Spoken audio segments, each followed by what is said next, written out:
Hi friends, welcome back to my YouTube channel study lover RB. ये हमारी Vision IAS की test series चल रही है। इस पे हम कर रहे हैं हमारा टेस्ट नंबर 6320। लास्ट क्लास में हमने इसके क्वेश्चन नंबर 30 तक कंप्लीट कर लिया था। इसके आगे के क्वेश्चन हम इस क्लास में सॉल्व करेंगे। तो चलिए क्लास स्टार्ट करते हैं। क्वेश्चन नंबर 31 है, निम्नलिखित में से कौन सी शर्तें किसी केंद्रीय सार्वजनिक उपक्रम सीपीएसई को महारत्न का दर्जा देने हेतु पात्रता के रूप में निर्धारित की गई हैं।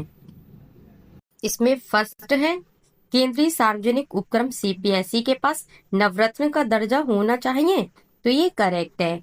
सेकंड है, इसे सेबी विनियमों के अनुसार न्यूनतम निर्धारित सार्वजनिक शेयरधारिता के साथ भारतीय स्टॉक एक्सचेंज में सूचीबद्ध होना चाहिए, तो ये भी करेक्ट है।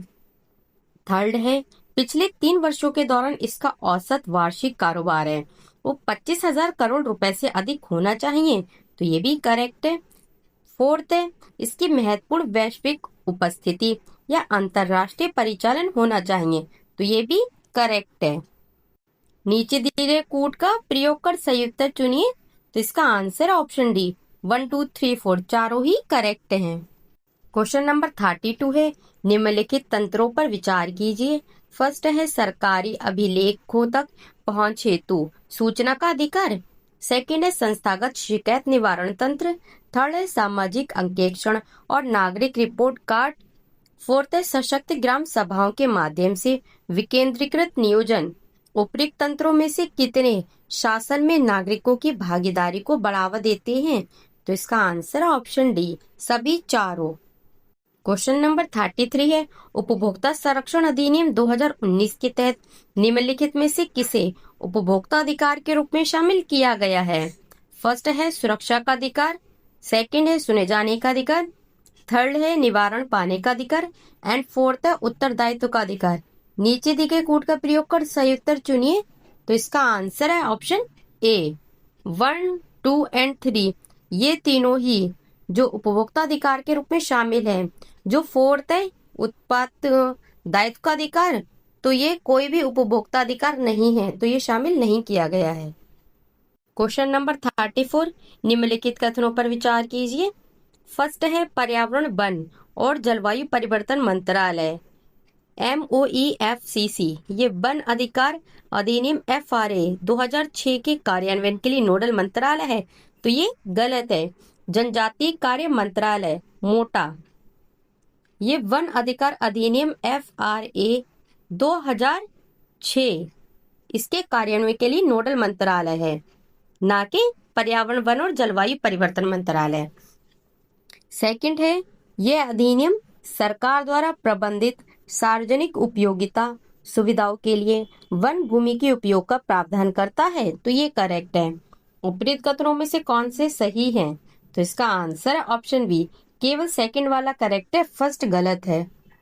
क्वेश्चन नंबर 35 है, उपभोक्ता संरक्षण अधिनियम 2019 के संदर्भ में निम्नलिखित कथनों पर विचार कीजिए। इसमें फर्स्ट है, ये अधिनियम केंद्रीय उपभोक्ता संरक्षण प्राधिकरण को असुरक्षित वस्तुओं और सेवाओं को वापस मंगाने का आदेश देने का अधिकार प्रदान करता है, तो ये करेक्ट है।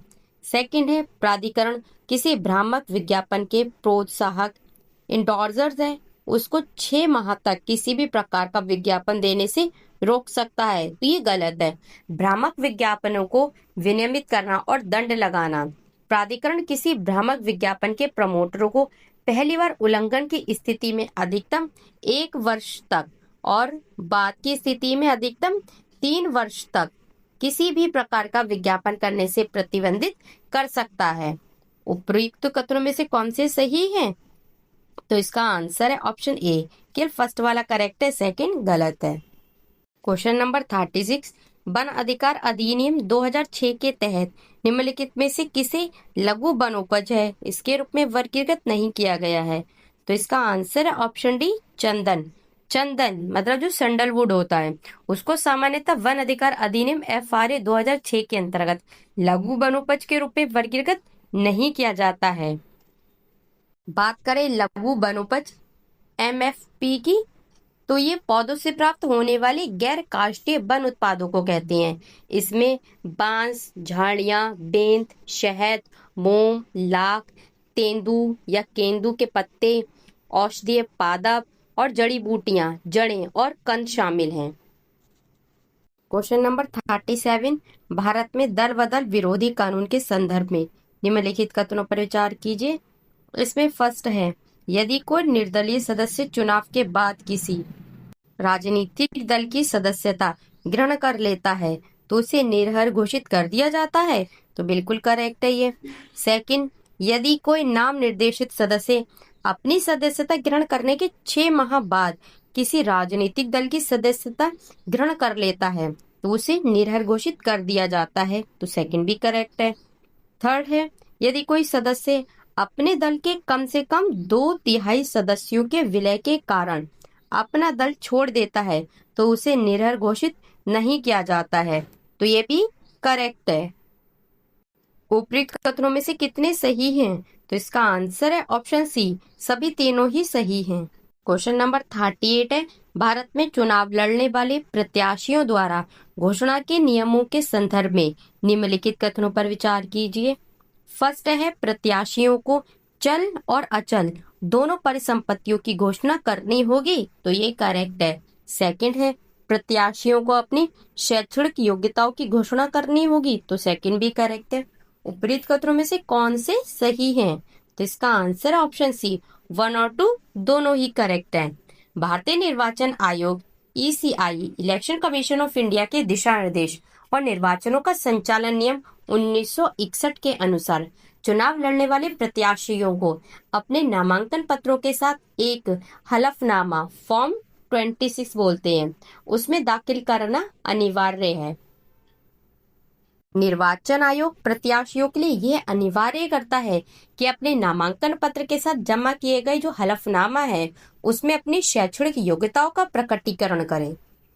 क्वेश्चन नंबर 39 है, भारत में संसदीय निर्वाचन क्षेत्रों की मतदाता सूचियों के संदर्भ में निम्नलिखित कथनों पर विचार कीजिए। इसमें फर्स्ट है, मतदाताओं के आधार कार्ड अनिवार्य रूप से मतदाता सूचियों से जुड़े होने चाहिए, तो ये बिल्कुल गलत है। निर्वाचन कानून संशोधन अधिनियम जो 2021 है, इसने मतदाता सूची के आंकड़ों को स्वैच्छिक आधार पर आधार प्रणाली से जोड़ने की अनुमति देने के लिए लोक प्रतिनिधि अधिनियम जो 1950 है उसमें संशोधन किया। लोक प्रतिनिधि अधिनियम 1950 है, इसमें धारा 23(4) जोड़ी गई। इस धारा के अनुसार निर्वाचन पंजीकरण अधिकारी जो ERO है, ये मतदाताओं से प्रमाणीकरण हेतु उनके आधार संख्या मांग सकते हैं, हालांकि समावेशिता सुनिश्चित करने के लिए ये अनिवार्य नहीं है, तो फर्स्ट वाला गलत हो गया। Question number point number second है, यदि किसी व्यक्ति के कई निवास स्थान हैं तो वह एक से अधिक निर्वाचन क्षेत्रों की मतदाता सूची में पंजीकृत हो सकता है, तो ये भी गलत है। जो धारा 18 है वो स्पष्ट करती है कि एक ही निर्वाचन क्षेत्र में किसी व्यक्ति का नाम एक से अधिक बार पंजीकृत नहीं हो सकता है। यदि किसी व्यक्ति के कई निवास स्थान हैं, तब भी उसे केवल उसी निर्वाचन क्षेत्र में पंजीकरण कराना होगा जहां वह सामान्यतः निवास करता हो, जैसे कि धारा जो 20 है उसमें परिभाषित है। थर्ड है, किसी अपराध के लिए दोष सिद्धि होने पर व्यक्ति का नाम स्वतः ही मतदाता सूची से हट जाता है, तो थर्ड भी गलत है। मतदाता सूची उसे नाम हटाने की जो प्रक्रिया है वह स्वतः नहीं होती और इसके लिए निर्वाचन पंजीकरण अधिकारी जो ERO है उसके द्वारा लोक प्रतिनिधि अधिनियम 1950 की जो धारा 22 है, इसके तहत उचित प्रक्रिया के बाद ही विशेष कार्रवाई की आवश्यकता होती है। उपयुक्त कथनों में से कौन से सही हैं? तो इसका आंसर है ऑप्शन डी, कोई भी सही नहीं है। क्वेश्चन नंबर 40 है, भारत में निम्नलिखित में से किस निर्वाचन में एकल संक्रमणीय मत STV के माध्यम से आनुपातिक प्रतिनिधित्व का उपयोग किया जाता है? फर्स्ट है भारत के राष्ट्रपति का निर्वाचन, सेकंड है भारत के उपराष्ट्रपति का निर्वाचन, थर्ड है राज्यसभा के सदस्यों का निर्वाचन एंड फोर्थ है राज्य विधान परिषद के सदस्यों का निर्वाचन। नीचे दिए गए कोड का प्रयोग कर सही उत्तर चुनिए।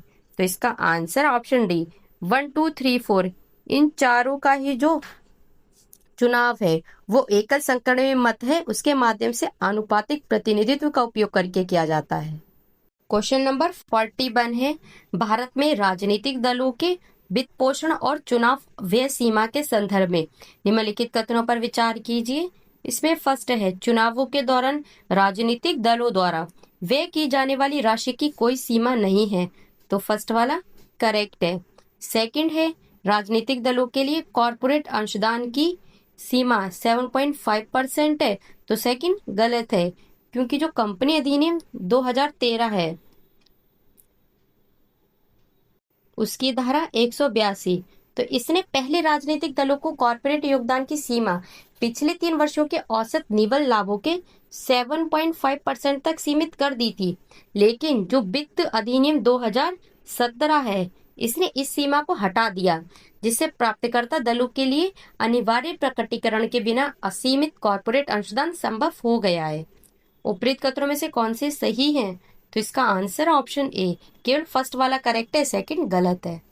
क्वेश्चन नंबर 42 है, भारतीय राज्यों और उनकी संसदीय या विधानसभा सीटों के संदर्भ में निम्नलिखित कथनों पर विचार कीजिए।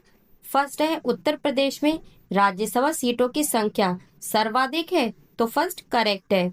सेकंड, झारखंड में अनुसूचित जनजातियों STS के लिए आरक्षित लोकसभा सीटों की संख्या सर्वाधिक है, तो ये गलत है। झारखंड में लोकसभा सीटें कितनी हैं? 14 हैं, जिनमें से 5 अनुसूचित जनजातियों मतलब जो STs है उनके लिए सुरक्षित है।